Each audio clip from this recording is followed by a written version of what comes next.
Superman wasn't the first superhero in Metropolis. No, as a matter of fact, we're going to discover that it was actually his greatest enemy that was the first superhero. Welcome back to the Dawn of DC Superman. Today we're going to be covering issues 4 and 5, in which we discover more of what Lex's overall plans are and what Lex did to convince Superman to join up with them, plus a little Jimmy Olsen insanity. This is Comicstorian. I create audio dramas of comic books so you know what to add to your collection. And if you enjoy this, don't forget to check out our Spotify channel and our Full Story YouTube channel. But I'm not going to waste any more of your time. Let's get into Superman, Dawn of DC, issues 4 and 5. While staying in Stryker's Island Penitentiary, Lex Luthor would often keep himself up, whether it be reading or studying up on something. But one day during his free time, Lex overheard some of the other inmates talking about how lucky they were here opposed to Blackgate. The joke about this place is that it's a spa in comparison to Blackgate, because Superman is afraid to use his powers, and Batman is a way better superhero than the Boy Scout could ever be. As they go on, Lex picks up an acorn and starts to remove its shell, leaving only the nut. While the men are all laughing at Superman's expense, Lex flicks the nut straight into the laughing man's mouth. After that, Lex Luthor returns to his cell, Superman stopping by to ask, how did he know that the man was allergic to peanuts? He almost died. Lex tells him, well, he was rude. Superman asks, wasn't he supposed to be proving that he had changed? And Lex asks him, do you really think I'll get reduced time for good behavior? All that matters to me right now is our alliance. My work along with you as Supercorp. Together, we're unstoppable. Look at what we've already accomplished. We've brokered a peace between two kingdoms that have been at war. We found the lost sword of Imperix. We solved a 100-year-old alien mystery. We've helped the world on scales big and small. Why can't you just admit that this is working? Because you aren't living up to your end of the deal. You're still holding information about my supposed enemies, Dr. Farm and Graft. Lex goes back to his books, dismissing the statement. I'm not ready. But Superman presses him again. Those two did something to Parasite. Mercy and Supercorp did scans on his body. He had heavy traces of kryptonite radiation inside of him. I need to know what we're up against, Lex.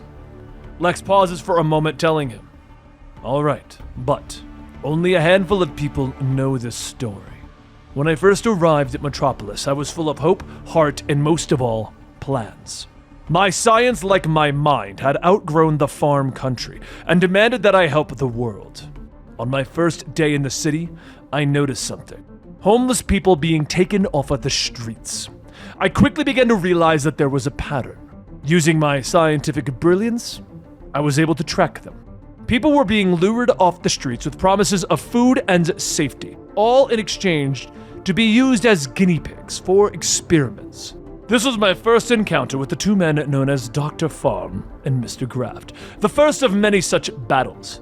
Farm was a deadly scientist, and Graft was his brother and assistant, but equally demented. They were experimenting on people. They wanted to use their minds not to better the world, but to hurt it. After freeing everyone, I learned that this was only one of their labs. It was clear to me that Metropolis was in need of a hero, and it would be me. Superman floats. You're lying. There's something that's not being said here.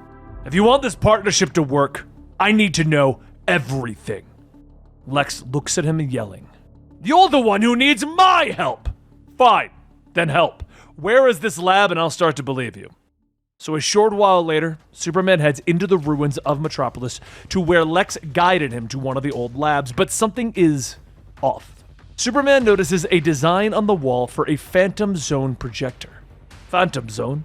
After Parasite, they must have known that you'd come asking me about everything, and I would talk about our first meeting. Wait, Superman! It's a trap! Get out of there! But at that moment, Superman hears a voice calling out to him. They used the Phantom Zone projector on me, and I'm sorry, but I have no choice. Silver Banshee rises out of the shadows as Superman tells her that everything is going to be okay. She just needs to remain calm. Lex messages in his ear, telling him that Farm and Graft experimented on Parasite. There's no telling what they've done to Silver Banshee. Meanwhile, topside, Lois goes out for coffee when Jimmy comes running in, telling her that he's sorry he slept in. What are they doing out here? Lois says that she needed to get out of the office for a bit, but has he overheard the name Marilyn Moonlight?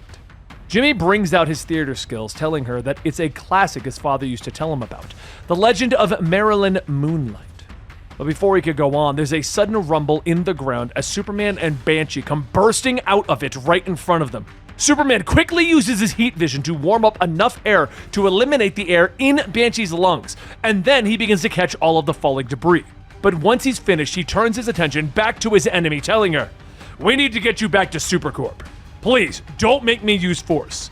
But before he could take her away, Jimmy Olsen runs into the street telling Superman to stop. "You can't hurt her! I love her!" You see, it all began one morning when the reformed Banshee was out putting up flyers for her band. One of those flyers got away and Jimmy was there to catch it. The rest is history. But something happened this morning and he didn't know what it was, but he didn't pay it much mind. Because little did Jimmy know, while he was rushing to get ready for work, Dr. Farm had kidnapped Banshee before anybody could notice. Jimmy stands between Superman and her, and she looks at him. "Do you really love me?" Jimmy turns back to the woman. "Of course I do. I was just waiting for the right time to tell you." Superman lands. "All right, I want to hear more of this from you, but right now, Silver Banshee is dangerous." Banshee looks back, telling him, "I think we're having a bit of a moment here."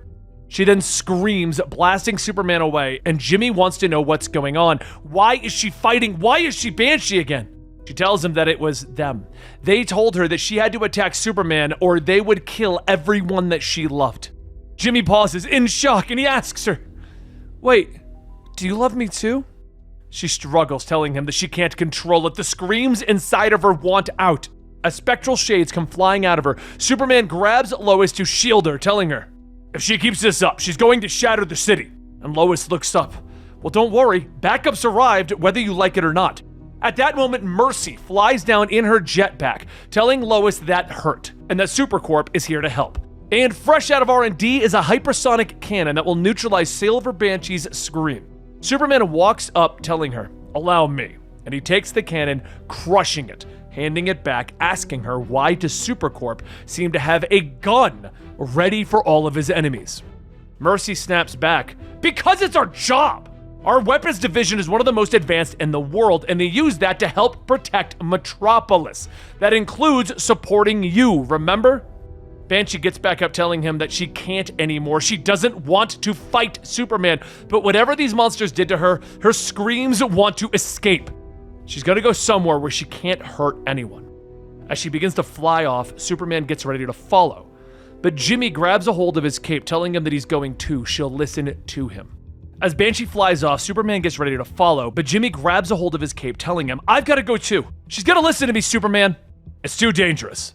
"Hey, Hal, would you ever let anything stop you from saving someone you love?" Realizing his slight hypocrisy, Superman looks back at the Supercorp members, asking, "What size are your jetpacks, exactly?" So seconds later, Superman and Jimmy are taking off as Lex tells Superman that the hypersonic suppressor that Mercy brought him is still dangerous, even if it's not attached to a gun. But the battery should be enough to. Superman stops him. "It should be enough to release the Phantom Zone energy that's holding her. Got it." Banshee turns back to attack, but Jimmy flies up. "Please, stop! Superman only wants to!" But Banshee interrupts him. "I don't love you! I lied! I can't keep you safe!" Jimmy laughs, telling her that he knows what he signed up for. She's one of his best pal's greatest enemies, and he knows that she's more than that, and they can beat this together. "This device will help you," Superman says, flying up. "And then we're gonna find the people who did this. All you have to do is scream as loud as you can." She looks up at Superman, and she takes a deep breath, trusting his words and screaming with all of the energy that she has.